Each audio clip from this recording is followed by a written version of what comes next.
2. The first weeks of captivity were filled with tension, silence, 2, and guarded glances as hundreds of Japanese prisoners of war were processed through the barbed wire gates of the American camp. 2. Most arrived in ragged uniforms, sweat and dirt caked into the fabric after months of battle and surrender. The long marches, 2. Endless dust of island roads and unrelenting tropical heat had left their bodies exhausted, 2. But nothing prepared them for the strangeness awaiting inside. After registration, medical checks, and distribution of basic supplies, 2. They were herded into a large wooden building with pipes running overhead. The sight stopped many in their tracks, 2. The structure was unlike anything they had seen in the Pacific.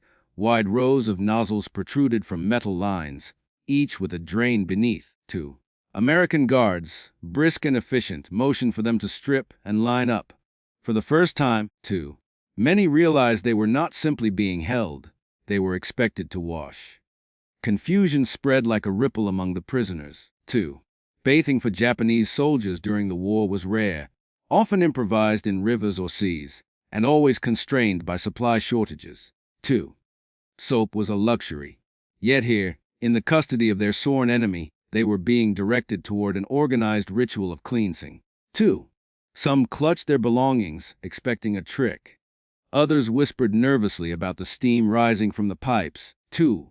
Recalling tales spread by their officers before surrender that Americans were brutal, that capture meant humiliation. 2. That prisoners would be treated worse than animals.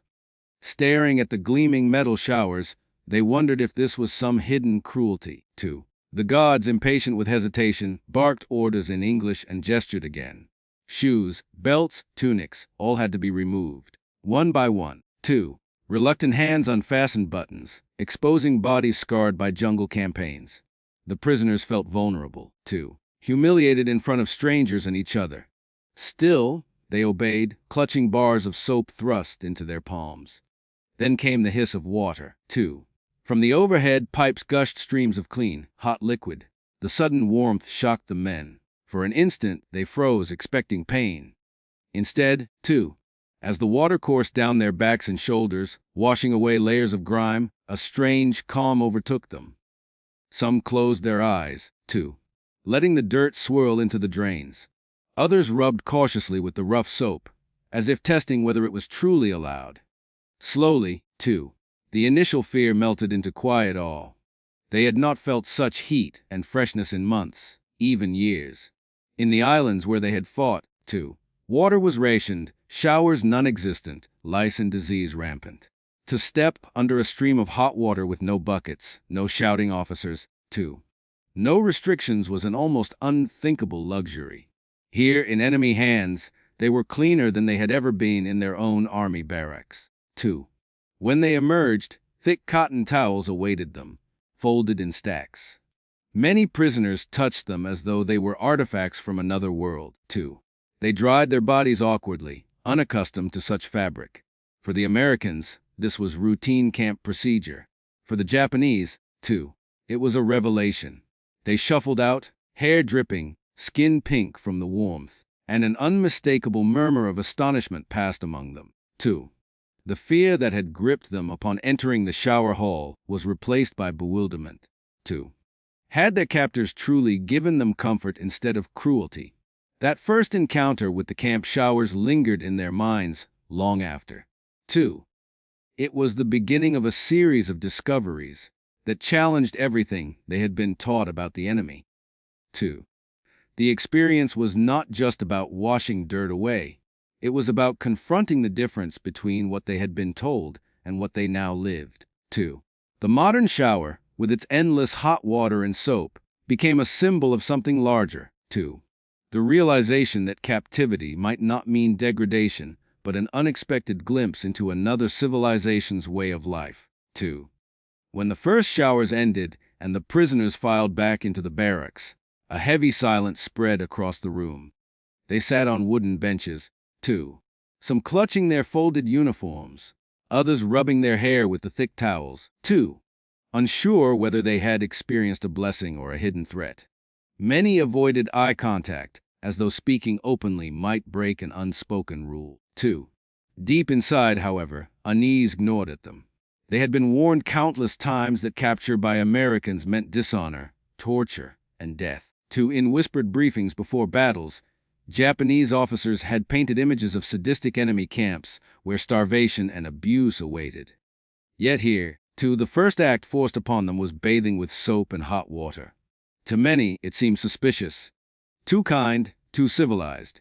One prisoner, a former naval mechanic from Yokosuka, recalled how Allied propaganda leaflets had depicted smiling prisoners receiving food and rest. He had dismissed those papers as lies designed to weaken Japanese morale. Now, standing clean for the first time in months, he remembered those illustrations with a chill. Could some of them be true? But another, darker thought crept into his mind. What if the showers were not meant for cleanliness at all? Rumors circulated quickly, especially among those with sharper memories of wartime propaganda. Some whispered the words, gas chambers, drawing comparisons to vague stories about the Germans in Europe. Though few knew details, the idea that Americans might use showers for hidden cruelty spread in hushed tones. The guards noticed the hesitation, They watched groups of prisoners pause at the doorways, faces clouded with mistrust. Orders were repeated, and translators explained in broken Japanese that bathing was mandatory hygiene. But suspicion did not vanish easily, For men trained to believe surrender was a fate worse than death, any act of comfort carried the taste of deception. They wondered if the soap was poisoned, if the warmth of the water concealed something sinister. Some refused to wash thoroughly, merely wetting their arms and backs before stepping away. The cultural clash made the moment more jarring. In Japan, bathing had deep roots tied to ritual purification in hot springs and communal baths. But war had stripped away that tradition, leaving soldiers unwashed for weeks, crawling with lice, fighting constant infections.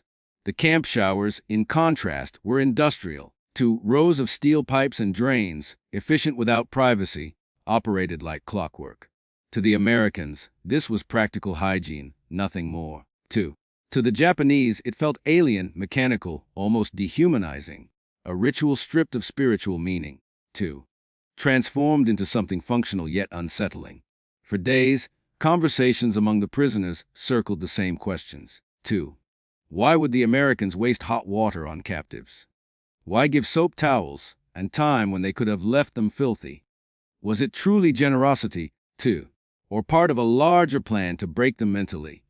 Theories multiplied in the dimly lit barracks. Some argued the showers were a form of control, a way to weaken resistance by softening men with comfort. Others whispered that hidden chemicals might be mixed into the water. Fear clung to them, reinforced by memories of warnings from their superiors. Yet no punishment followed. No hidden cruelty emerged, The men returned to the barracks at night, still breathing, still alive, cleaner than before.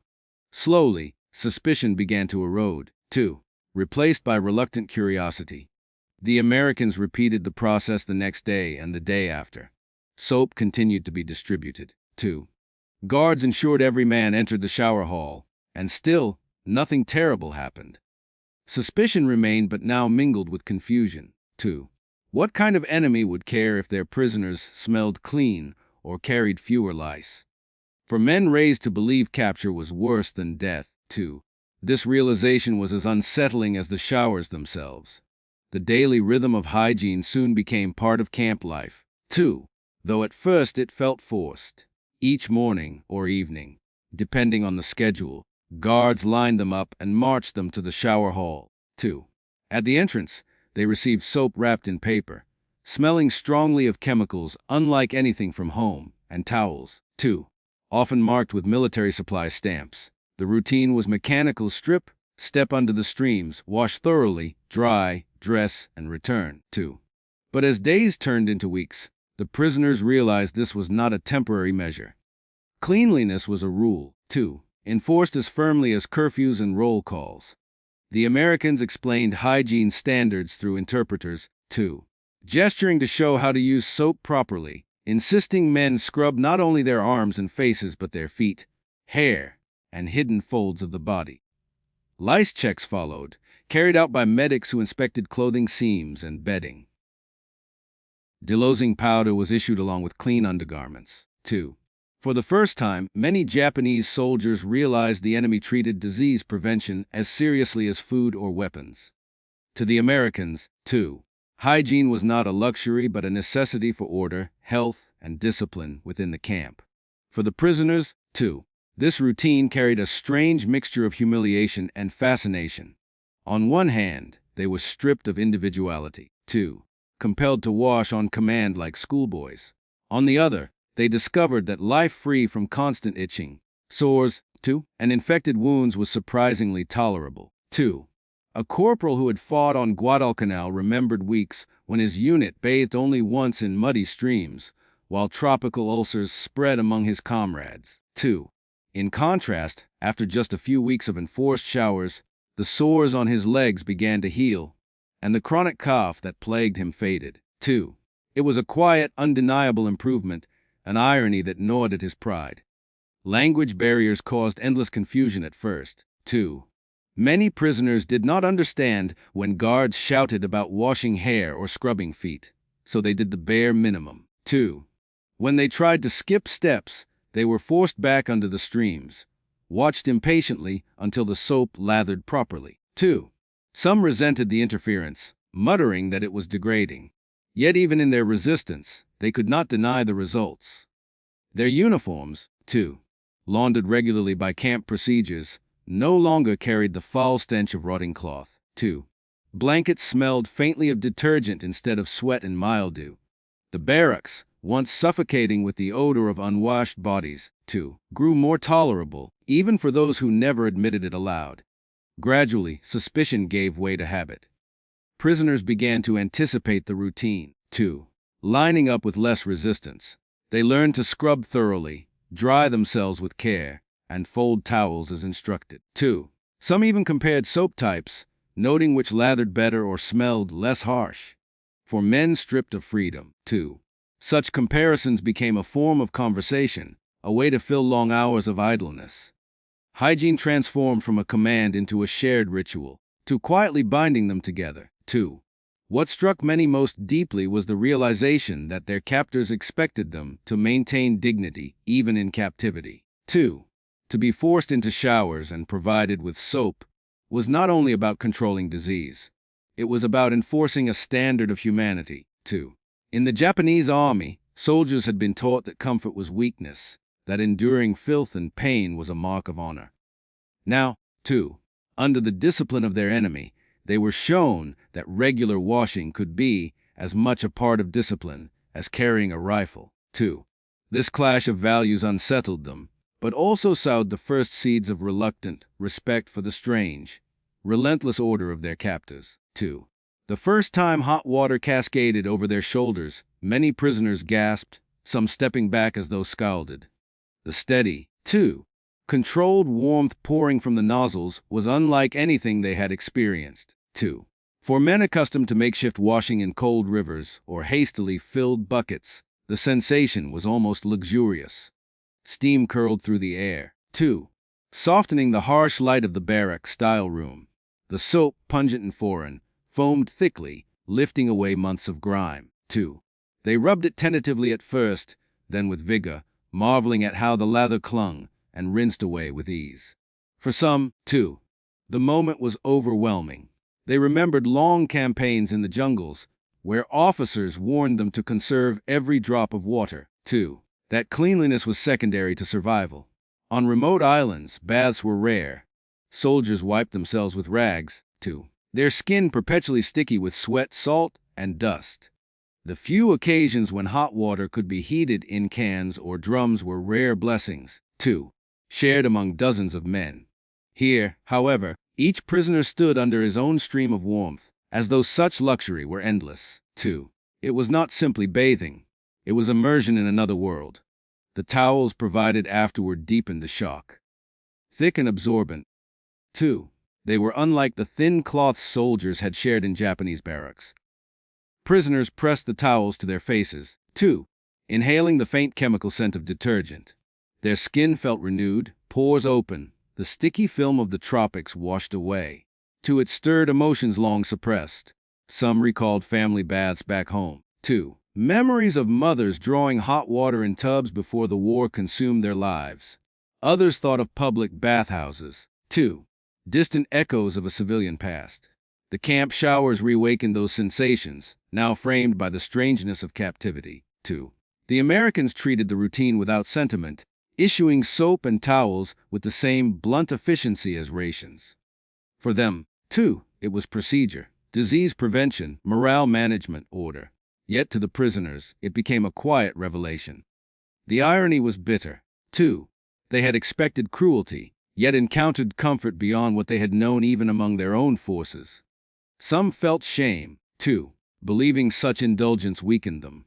Others embraced it silently, grateful for a moment when their aching bodies felt human again. Over time, too, the showers reshaped their daily existence. Instead of scratching at lice or ignoring festering sores, too, they learned that hot water soothed pain and sped healing. Their hair, once greasy and matted, grew soft and easier to comb. 2. The smell of sweat that had clung to their uniforms diminished, replaced by the faint sharpness of disinfectant soap. 2. Even the barracks air became lighter, less suffocating, as regular bathing reduced the odors of so many bodies in confinement. 2. Prisoners noticed these changes with astonishment, quietly acknowledging they were healthier than during combat. The paradox gnawed at their minds. 2. How could the enemy they were taught to despise provide care their own army had denied? The showers were proof of a system so organized, 2. So abundant in resources that it could extend comfort even to captives. Standing under the streams, 2. The prisoners could not help but feel both envy and unease.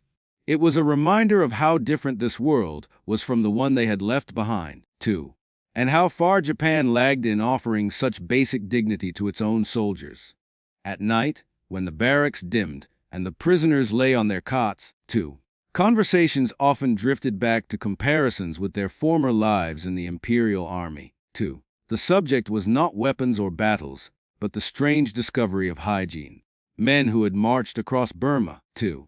Who had fought in the jungles of the Philippines, now whispered about soap, towels, and the shock of hot water. 2. It was not a topic soldiers had ever considered honorable, but the contrast was too striking to ignore. In the Japanese military, 2. Bathing was a rare event, carried out when circumstances allowed. Officers spoke of endurance, of ignoring the body's discomfort, 2. Of embracing filth as a sign of toughness. Soldiers went weeks without washing, their skin layered with grime, 2. Their uniform stiff with salt from dried sweat. Lice and fleas infested clothing seams, tropical ulcers spread, untreated. The stench of unwashed bodies clung to every march, every camp, every night in the field. To complain was seen as weakness, 2. Unworthy of a true warrior. Yet in these American camps, cleanliness was enforced as though it were a law equal to discipline itself. One prisoner, 2. A former sergeant, recalled aloud how his unit on New Guinea had shared a single rusty basin of water for 30 men. 2. They had rinsed their faces and hands, but real bathing was out of the question. 2. He compared it bitterly to the endless streams of hot water in captivity. Another man muttered that in Manchuria, 2. His regiment had suffered frostbite, not only from cold but from wearing the same unwashed socks for months. 2. Disease had crippled entire units more effectively than bullets. Now, in America, every man scrubbed his feet daily, 2. And medics checked for infections as if they were valued patients. The irony was sharp and stung. This recognition spread quietly through the camp. To even those who clung to pride could not deny their bodies were improving. Rashes faded, lice disappeared, sores healed. 2. Stomachs that had twisted from parasites settled with regular washing and cleaner clothes. 2. Prisoners began to connect these improvements with the routines they had once resisted. For the first time, 2. They understood that hygiene was not softness, it was strength, a weapon against disease more powerful than stubborn endurance. 2. The reflections were not only physical but cultural. Many remembered the deep traditions of communal baths in Japan, onsen in the mountains, 2. Wooden tubs in village homes, Bathing had once been part of life, tied to family and ritual. War had stripped it away, 2, reducing men to creatures surviving in dirt.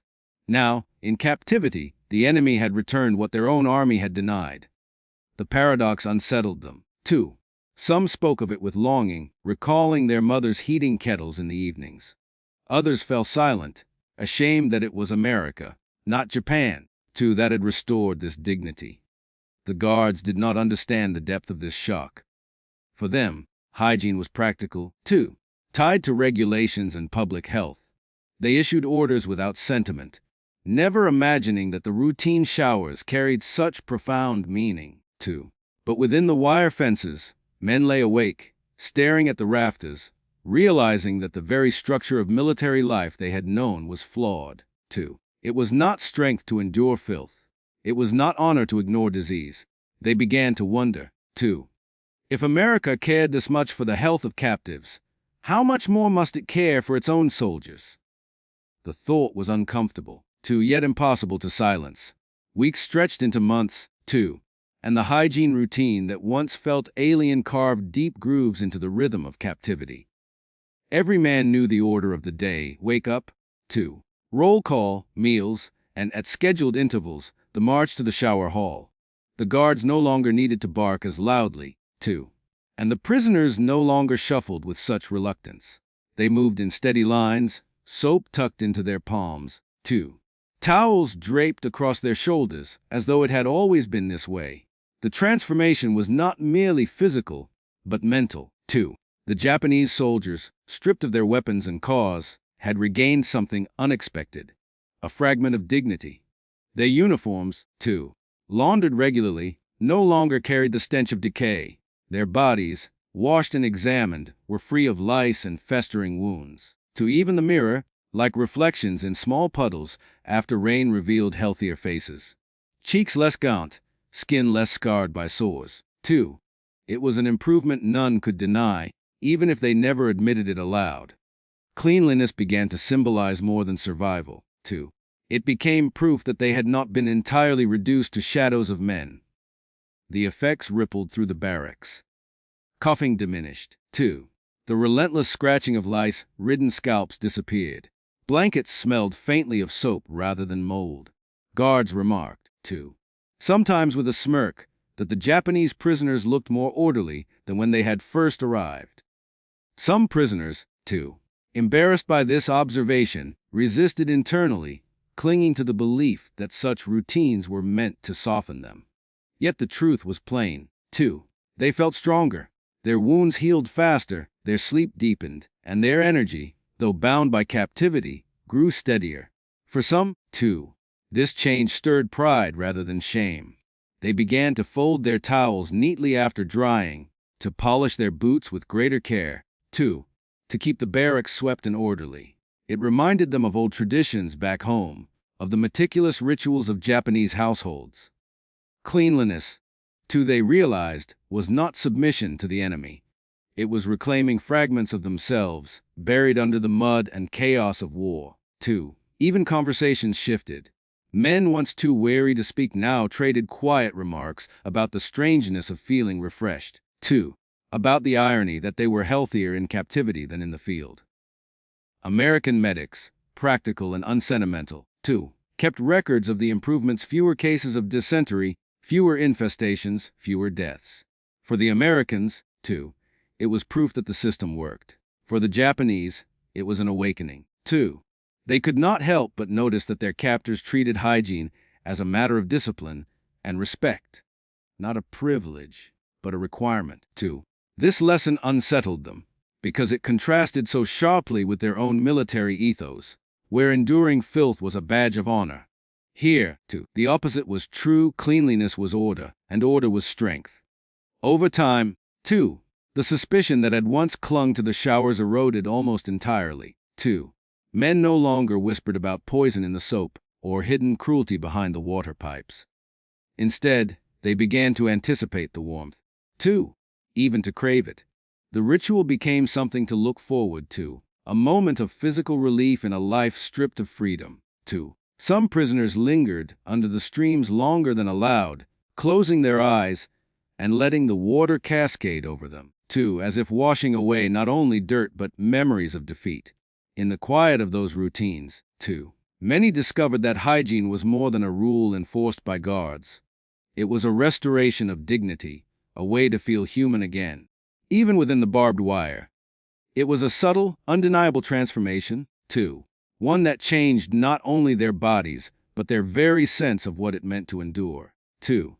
By the time autumn winds swept across the camp and the days shortened, the conversations among the prisoners had shifted, too. No longer whispered debates about hidden poison or disguised cruelty. The talk now revolved around a different kind of astonishment. 2.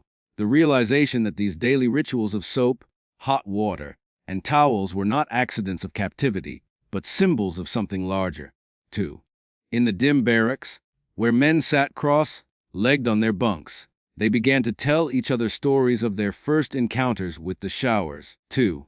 Laughing awkwardly at their own fear and marveling at how routine it had become.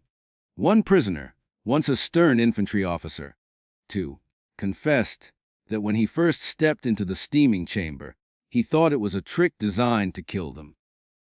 The others chuckled at the memory, 2, shaking their heads, though many admitted they had felt the same unease.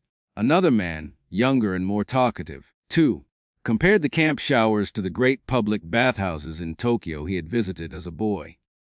The comparison stirred murmurs of nostalgia, 2, momentarily transporting the prisoners back to a world of tiled floors and wooden buckets, 2, to evenings when families and neighbors shared warmth together. The irony struck them all, 2. It was in enemy hands that fragments of those memories returned, 2. What unsettled them most was not the showers themselves, but what they revealed about America, 2. If this country had enough resources to maintain endless hot water for its prisoners, what must it provide for its own soldiers, 2? If soap and towels were distributed so freely here, what luxuries awaited on bases back home? The contrast with their own experience gnawed at them, 2.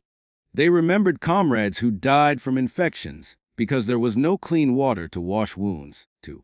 Soldiers who marched with lice eating into their scalps, 2. Men who wasted away not only from hunger, but from the slow destruction of their bodies by dirt and disease. 2. To realize that the enemy placed such emphasis on hygiene made many prisoners quietly admit, though never too loudly, 2. That perhaps this was one of the secrets of American strength. 2. Conversations grew more open around the mess hall tables while eating rations of bread, potatoes, or beans. Some spoke openly of their shock, 2, admitting they had imagined Americans as brutal beasts before capture. Instead, they discovered them to be orderly, methodical, 2, even in something as mundane as bathing.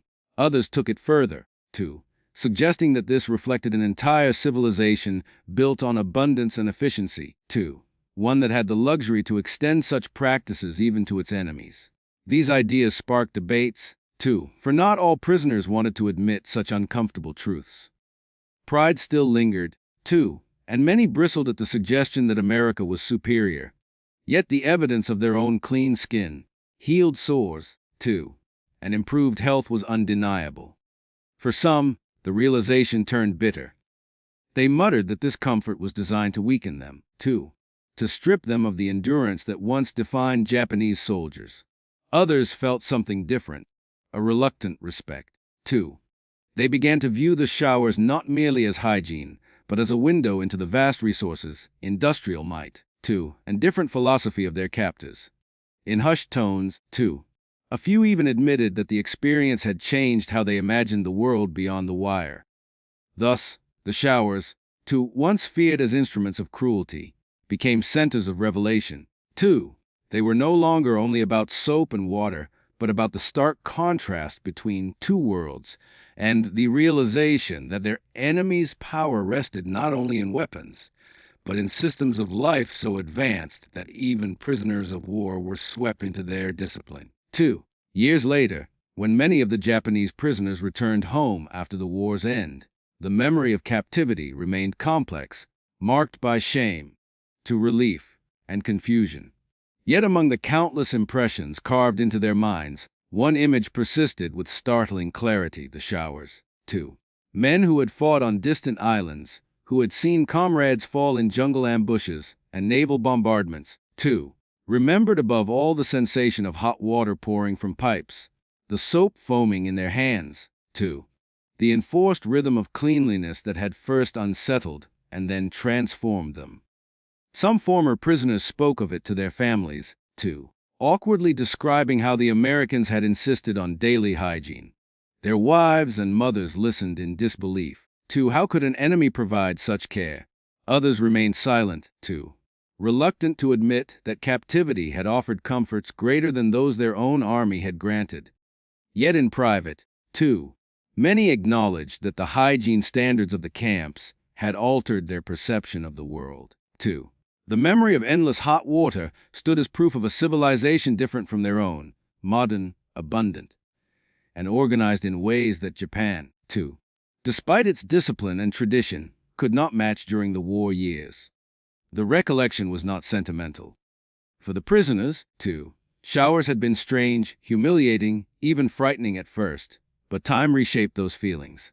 As disease subsided, as wounds healed, too, as lice vanished, the association grew stronger. Cleanliness equaled strength. They realized that health was not a luxury but a weapon, too, one that America wielded silently yet effectively. In post-war conversations, too, some admitted that this lesson was perhaps the greatest they carried home. Not about military tactics, too, but about the power of modern living standards. Historians who later interviewed them noted how often showers appeared in their testimonies, too. Unlike food or work assignments, which varied from camp to camp, the routine of hygiene was nearly universal, too. It left an imprint deeper than rations of bread or cigarettes, too. Men who had endured starvation in the field could survive meager camp meals without surprise. But to be handed soap and towels, too, to be marched into steaming rooms of hot water, this was unforgettable because it was so utterly alien to their wartime experience, too. It symbolized not indulgence but an entirely different worldview, one where the enemy recognized even captives as humans who must remain clean, too. The long-term impact lingered quietly. Some former prisoners, once settled back into civilian life, too, maintained the habits they had learned in captivity. They washed more regularly, insisting on soap, even when scarce. 2. They taught their children that hygiene was a discipline, not a weakness. For them, too, the camp showers had not been mere routines. They had been revelations, lessons carried across decades. In retrospect, the memory was bittersweet, too.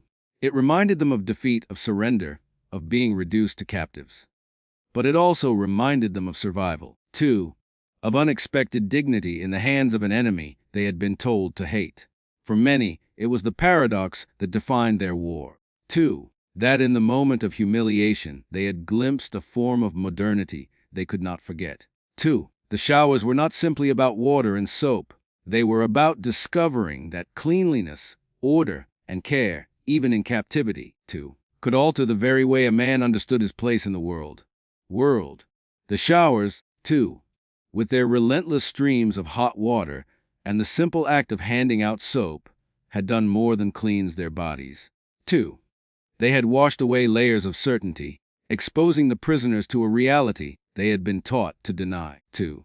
For men who had once sworn loyalty to an empire that glorified sacrifice over survival, too, the realization that cleanliness could be a form of power was both humbling and disorienting, too. It forced them to question not only their captors, but the very foundations of the military culture they had lived by, too. As the months in the camp wore on, the prisoners began to notice other aspects of American efficiency that extended beyond the shower hall. To the mess hall, with its orderly rows of tables and predictable servings of food, was another revelation. Though the portions were modest, bread, 2 potatoes, canned vegetables, 2, and occasional meat, they arrived with a regularity that contrasted sharply with the starvation rations of their final months in the Pacific. 2. The prisoners remembered nights in the jungle when they had boiled roots or chewed on grass to quiet their hunger. Here, too, the Americans ensured every man ate, even if the food was bland and foreign. The prisoners, at first wary of the meals, too, began to see them as another piece of the same discipline system that demanded clean bodies. It was not kindness, they realized, too, but a calculated approach to maintaining order and health. The camp's routines extended to work assignments as well, too. The prisoners were tasked with maintaining the camp, sweeping barracks, digging latrines, or tending to small vegetable patches near the fences, too. These tasks, though menial, were governed by the same precision as the showers. Guards issued clear instructions through translators, too, and tools were provided in abundance: brooms with sturdy handles, shovels that gleamed with newness, seeds and hoes for gardening, too. In their own army, such resources had been scarce, often reserved for officers or critical operations. Here, too, even captives were given tools to work with dignity. The contrast was stark, and it gnawed at the prisoners' pride, too. They had been taught that labor for the enemy was dishonor, yet the Americans treated it as a matter of course, too, expecting competence and effort even from those they had defeated. One prisoner, a former lieutenant named Hiroshi, too, began to emerge as a quiet voice among the men. He had been a stern officer in the Imperial Army, too, quick to discipline soldiers who faltered under the strain of jungle campaigns. Now, stripped of his rank and authority, too, he found himself observing the camp with a mix of resentment and curiosity, too. Hiroshi noticed how the Americans enforced rules not through fear, but through consistency. The guards rarely raised their voices, too, yet compliance was near universal. The prisoners, once fearful of beatings or starvation, too, began to see that disobedience brought only minor consequences: extra duties or a withheld cigarette, too. This was not the brutal captivity they had been warned about. It was something else: a system that assumed obedience would come through structure, too, not terror. Hiroshi's thoughts often returned to the showers. He remembered his first encounter with the steaming pipes, how he had stood rigid, too, expecting some trap. Now, months later, he found himself looking forward to the ritual. The warmth of the water had become a kind of anchor. A moment in the day when he could close his eyes and feel, however briefly, like a man again, not just a prisoner, too. He began to notice how the other men changed as well. The younger soldiers, once gaunt and hollow-eyed, stood straighter, too, their faces less shadowed by exhaustion. The older ones, who had grumbled about the indignity of forced bathing, now scrubbed with quiet efficiency, too, folding their towels with the same care they once reserved for their rifles. In the barracks at night, too, Hiroshi listened as the men's conversations grew bolder. They no longer whispered only of suspicion or fear. Instead, too, they began to compare the camp to their own military experiences, dissecting the differences with a mix of awe and bitterness. One man, too, a former private from Osaka, spoke of how his unit had been forced to march through malaria-ridden swamps without medicine or clean water. "We were told it made us stronger," he said, his voice low but steady. "But here, too, they give us soap and expect us to live." The others nodded, their silence heavy with unspoken agreement. The camp was not a paradise. Confinement still weighed on them, too, and the barbed wire was a constant reminder of their defeat. But it was a place where survival was not a daily gamble, too. The prisoners began to see the Americans differently, too. The guards, once faceless enemies, became individuals in their eyes, too. There was the tall sergeant with a limp, who always carried a clipboard, checking names with a nod rather than a shout, too. There was the young private who handed out soap with a grin, as if amused by the prisoner's initial hesitation. And there was the medic, too, a bespectacled man who inspected their skin for sores with the same care he might have given his own men, too. These were not the monsters of propaganda, but ordinary men following orders in a system that seemed to value even the smallest details, too. The prisoners, taught to view Americans as weak and indulgent, began to wonder if this attention to order was, in fact, a source of strength, too. For Hiroshi, these observations stirred a deeper conflict. He had been raised to believe in the Bushido Code, too, where honor meant death before surrender. Yet here he was, alive, eating, bathing, and working under the enemy's command. Each shower, each meal, too, Each day of survival chipped away at the ideals he had once held sacred. He began to question whether honor could exist in captivity, too. Whether it could be found in the simple act of folding a towel or planting a seed.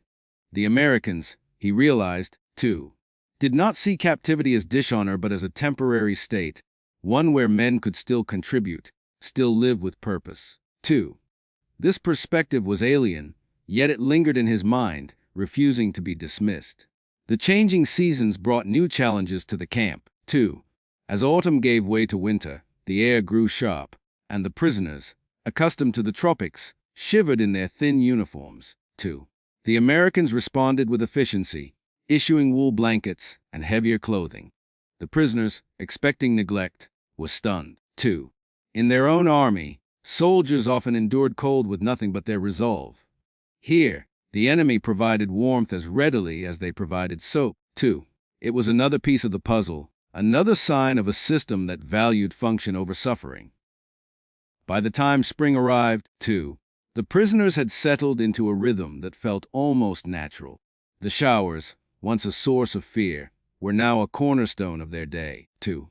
Men lined up without prompting, their movements practiced, their towels slung over their shoulders like sashes. The barracks, swept daily, too, smelled of soap and fresh wood rather than mildew. The vegetable patches, tended by the prisoners, sprouted rows of green, too, a small but tangible sign of life continuing within the wire. Hiroshi, watching the men tend the garden one morning, felt a shift within himself, too. He had spent months wrestling with shame, with the fear that survival meant betrayal. But as he watched a young prisoner kneel to pull weeds, to his hands steady and purposeful, Hiroshi realized that survival was not weakness. It was defiance, a refusal to let defeat define them. The showers, too, the meals, the work. They were not just routines but acts of resilience, ways to reclaim their humanity in a place designed to strip it away, too. The prisoners began to share more than just labor. In the evenings, they gathered in small groups, too, telling stories of home, not just of war but of the lives they had left behind. They spoke of rice fields, of festivals, too, of mothers and sisters waiting in villages far away. The showers, with their echoes of communal baths, became a bridge to those memories, too, a reminder that they were still connected to the world beyond the camp. For some, it was a quiet rebellion against the despair of captivity, too. For others, it was a way to endure, to hold onto the hope that they might one day return to those fields and festivals. The Americans, too, unaware of the depth of this transformation, continued their routines with the same unsentimental efficiency. They issued soap, checked for lice, too, and ensured the camp ran smoothly. But for the prisoners, every bar of soap, every stream of hot water, every folded towel was a lesson in survival, too. It taught them that dignity could exist even in defeat, that strength could be found in the smallest acts of care. As the war drew to a close, too, rumors of peace began to circulate through the camp. The prisoners, once cut off from the world, caught fragments of news from guards or overheard radio broadcasts. The possibility of repatriation stirred both hope and fear. Too, they wondered what awaited them in Japan, a homeland devastated by war, a society that might view them as traitors for surviving. Too. Yet the lessons of the camp, learned under the hiss of shower pipes and the weight of clean towels, remained with them, too. They had seen a world where cleanliness was not a luxury but a discipline, where order extended even to captives, too. It was a world they could not unsee, a truth they would carry home. When the day of release finally came, the prisoners lined up one last time, to their uniforms clean, their faces no longer gaunt. The showers, once a symbol of suspicion, had become a ritual of renewal, too. As they stepped through the gates, leaving the barbed wire behind, many glanced back at the wooden building with its pipes and drains. Too. It was not just a structure, but a memory etched into their skin, a reminder of the paradox that had defined their captivity, too. That in the hands of their enemy, they had found a fragment of humanity they had been taught to reject. Years later, too, Hiroshi would sit in his small home in Japan, watching his children play in the yard. He would tell them, in quiet moments, too, about the war, not the battles, but the showers. He would describe the hot water, the soap, the towels, too, and the strange realization that cleanliness was a kind of strength. His children, born into a recovering Japan, would listen with wide eyes, too, struggling to understand. But Hiroshi knew the weight of those memories. They were not just stories of captivity, but lessons in resilience, too, proof that even in the darkest moments, there could be glimpses of a better world, too. The showers had been more than a routine.